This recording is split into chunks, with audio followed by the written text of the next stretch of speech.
नमस्कार प्रेक्षकांनो, मालिकेच्या उद्याच्या भागामध्ये आपल्याला पाहायला मिळणार आहे काव्याचा साखरपुडा आहे आणि अजून कोणालाच माहिती नाहीये, म्हणजे काव्याच्या तिकडचे जे लोक आहेत त्यांना कोणाला माहिती नाहीये की काव्याची बहीण तारिणी ही पळून गेलेली आहे. म्हणून चेतना काकूला काळजी वाटत होती, हे तर आपण पाहिलेलं आहे.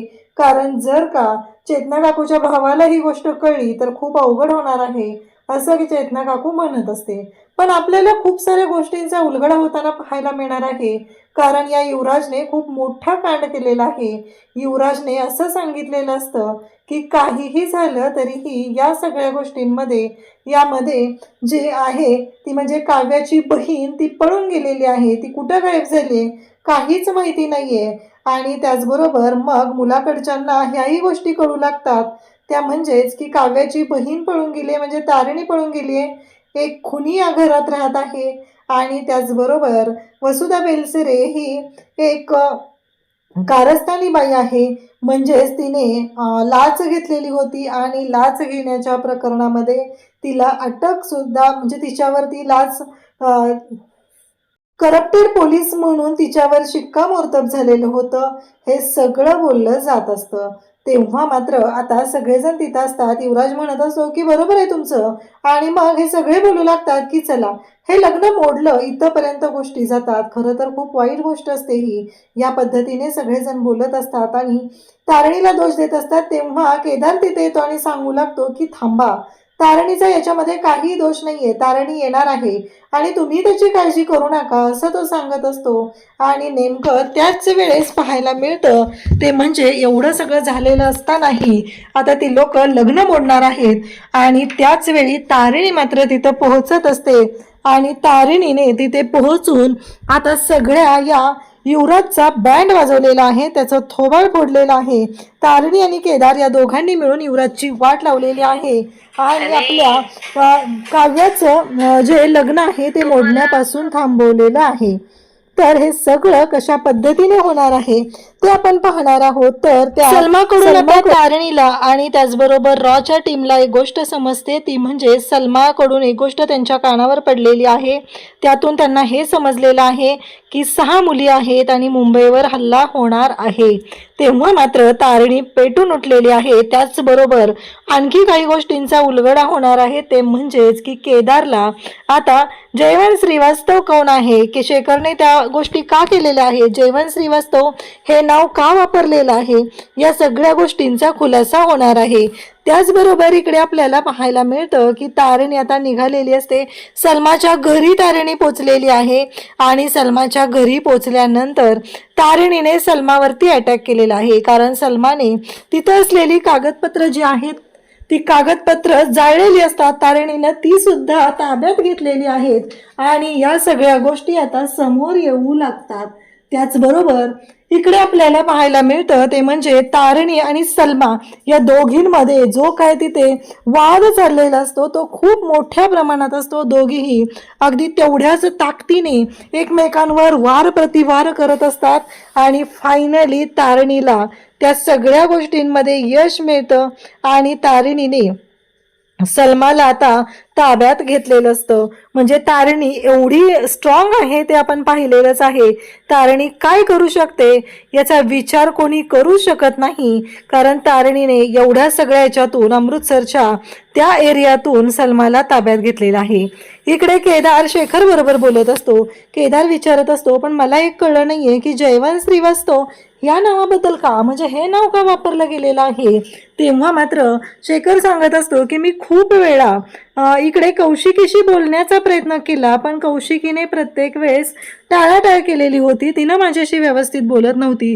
पण मला तिची काळजी वाटत होती, कारण युवराज कसा आहे हे माहिती आहे. कारण युवराजचा जो खर्च, त्याचं राहणीमान, त्याचं वागणं, या सगळ्या गोष्टी पाहता युवराजकडून कौशिकीच्या जीवाला धोका आहे असं मला नेहमी वाटत होतं आणि म्हणूनच तिला या सगळ्यातून तिला सावध करण्यासाठी मी हे सगळं केलेलं आहे. माझा एक मित्र होता, त्याचं कार्ड होता आणि मग जयवंत श्रीवास्तव नावाचं कार्ड वापरून मी कौशिकीशी कॉन्टॅक्ट करण्याचा प्रयत्न केला आणि तिला प्रत्येक वेळेस इन्फॉर्मेशन देत गेलो, कारण तुला आठवते का असं म्हटलं जात असतं, कारण मी याच्या आधी कौशिकीला युवराजच्या बाबतीत एक व्हिडिओ सुद्धा पाठवलेला होता. तो व्हिडिओ मी तिला मेल केलेला होता, पण त्याचा काहीच उपयोग झालेला नाही, कारण तारिणीने आता केदारला सांगितलेलं असतं की सकाळी सकाळी कौशिकी मॅडमना एक कॉल आलेला होता आणि त्या कॉलवरती बोलत होत्या. तेव्हा मात्र कौशिकी मॅडमनी ज्या पद्धतीने रिॲक्ट केलेलं होतं, त्यावरून तर तारिणीला संशय आलेला होता की कौशिकी मॅडम नक्कीच कोणत्या तरी व्यक्तीच्या संपर्कात आहेत आणि त्यांच्यावर संशय सुद्धा तारिणीनं घेतलेला असतो. आता इकडे जयवंत श्रीवास्तव म्हणजेच शेखर सगळ्या गोष्टी आता केदारला सांगू लागतो आणि त्याच वेळी केदार हे सगळं जेव्हा ऐकत असतो तेव्हा मात्र केदारला सुद्धा तेवढाच धक्का बसलेला आहे, कारण या सगळ्या मागे कोण सामील आहे हे सगळं केदारला शोधून काढायचं होतं. कारण शेखर सर जयवंत श्रीवास्तव बनून का हे सगळं करत आहेत या गोष्टींचा छडा लावणं बाकी होतं. आता केदारला सगळी इन्फॉर्मेशन मिळालेली आहे आणि त्याचबरोबर हे सगळं जेव्हा घडत असतं तेव्हा केदार म्हणतो की बरोबर आहे, जेव्हा ज्या गोष्टी शेखर सांगत असतो त्या गोष्टी केदारच्या समोर किंवा तारिणीच्या समोर घडलेल्या असतात आणि त्या दोघांनी टॅली सुद्धा केलेले असतात. आता सलमाला ताब्यात घेतलेलं असतं आणि तारिणीला इकडे विक्रम कारखाने सांगत असतात की खरंच तू करून दाखवलं, म्हणजे त्या सलमाला पकडून दाखवलं, मानलं तुला. तेव्हा तारिणी म्हणते की या देशासाठी काहीही करायची तयारी आहे माझी, असं तारिणी सांगत असते. तर इकडे आता त्या सलमाला ताब्यात घेतलेलं आहे तेव्हा तारिणी म्हणत असते की पहिलं मी विचारू प्रश्न. तेव्हा सर म्हणतात तूच तिला पकडलंय, शिकार तुझीच आहे, तूच विचार तिला प्रश्न, असं सांगितलं जातं. मग आता विक्रम सर आणि तारिणी तिला विचारू लागतात की तुझं नाव काय, तू कुठून आलीस, तुझा उद्देश काय आहे हे सगळं करण्यामागे. तेव्हा तारिणी म्हणत असते की मला तर माहिती आहे तुला काय प्रश्न विचारले जाणार आहेत हे तुला माहिती आहे. त्यावरती सलमा सुद्धा आता बोलत असते की माझं नाव रिहाना, माझा जन्म अमृतसरचा, मी अमृतसरची राहणारी, माझ्याकडे सगळे कागदपत्र आहेत आणि सगळ्या गोष्टींचे पुरावे आहेत. तेव्हा तारिणी म्हणते ते सगळं मला माहिती आहे. मग ती म्हणते की सलमा. तेव्हा विक्रम कारखाने सर म्हणतात की तुझं नाव सलमा आहे, तू फैजलाबाद मधून आलेली आहे हे सुद्धा मला माहिती आहे, तुझे आजोबा यांचं युद्धामध्ये हे झालेलं आहे, ते शहीद झालेले आहेत, त्यांना मारलं गेलेलं आहे, हे सगळं तिथं बोललं जात असतं. तेव्हा मात्र सलमा पेटून उठते. तेव्हा तारिणी म्हणते की खरं सांग तुझ्या डोक्यात काय आहे, तू कशासाठी इथं आले. तेव्हा सलमा म्हणते की मला माहीत नाहीये, तुम्हाला माहिती आहे ना मला माहीत नाही, ह्या सगळ्या गोष्टींची हीच उत्तर आहेत. आता तारिणीला हे सगळं माहिती असतं की गोष्टी कशा डिकोड करायच्या आणि कशा पद्धतीने गोष्टी सोडवायच्या हे सगळं तारिणीला माहिती आहे आणि त्यामुळं तारिणी तिला विचारत असते. विक्रम कारखाने सर तिला विचारत आहे तोपर्यंत तारिणी तिच्या रूममध्ये जे एव्हिडन्सेस आहेत ते ताब्यात घेतलेले असतात आणि त्या कागदांवरून तारिणी डिकोड करू लागते. त्यामध्ये काही पेपर्स असे असतात की जे इनविजिबल लिहिलेलं असतं आणि तारिणीच्या ते लक्षात येतं. एका साईडने त्याच्यावरती लाईट मारली की ग्लासच्या बाजूने लाईट मारली तर त्याच्यावरची अक्षरं दिसू शकतात, हे तारिणीला माहिती आहे आणि तारिणीने त्या पद्धतीने ते सगळं डिकोड करायला सुरुवात केलेली असते. ती उत्तर सांगतच नसते. तेव्हा तारिणी म्हणते की मुंबईला जायचं, यांना मुंबईवर हल्ला होणार आहे. हे ऐकता क्षणी विक्रम कारखानीस म्हणतात की बरोबर आहे ना. तेव्हा सलमाला विचारलं जातं, सलमा काहीच पुढचं सांगत नसते.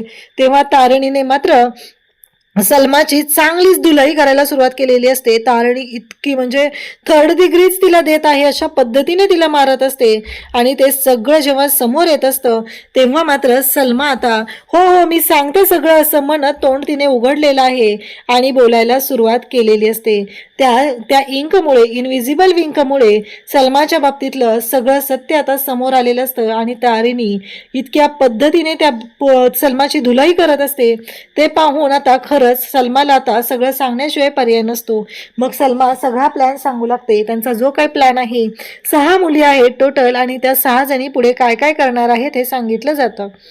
आता शेखरला सुद्धा राहत नाहीये. शेखर केदारला विचारतो की तुला कसं कळलं की मी जयवंत श्रीवास्तव म्हणून कौशिकीच्या कॉन्टॅक्टमध्ये आहे, तुला कौशिकीने सांगितलं का.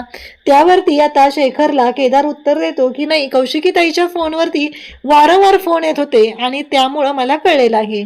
तर युवराजची आई आहे ना त्याला पैसे द्यायला, असं सुद्धा केदार सांगत असतो. तेव्हा मात्र इकडे लगेचच आता बोलायला सुरुवात करतो तो म्हणजेच शेखर की नाही, कारण त्याचे जे चोचले आहेत ते वेगळ्या पद्धतीचे आहेत. तेवढे पैसे त्याला घरातून मिळू शकत नाहीत, कारण तुझे बाबा म्हणजेच खांडेकर ते कधीच त्याला पैसे देणार नाहीत, हे पण तुला माहिती आहे.